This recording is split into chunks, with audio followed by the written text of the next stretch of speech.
Learning Python is about learning three things. The first is the syntax of Python. You know the syntax when you know that, for example, to create a list, you should use square brackets and the list items are divided by commas. And you know that to call a function, such as the sum function, you need to use this round parentheses, and so on. The second thing is to know the proper data structure for your particular scenario. For example, you wanted to calculate student grades. What is the best data structure? Is it a list or is it a dictionary? A dictionary is another type that I'm going to explain in the next lecture. So you should use a proper data structure to store your data.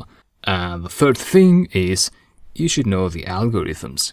So to calculate the mean, what do you need? This is a very simple algorithm, and at the beginning you'll have a hard time finding the proper functions, what to use for the sum, what to use to count the objects of an array, of a list, for example.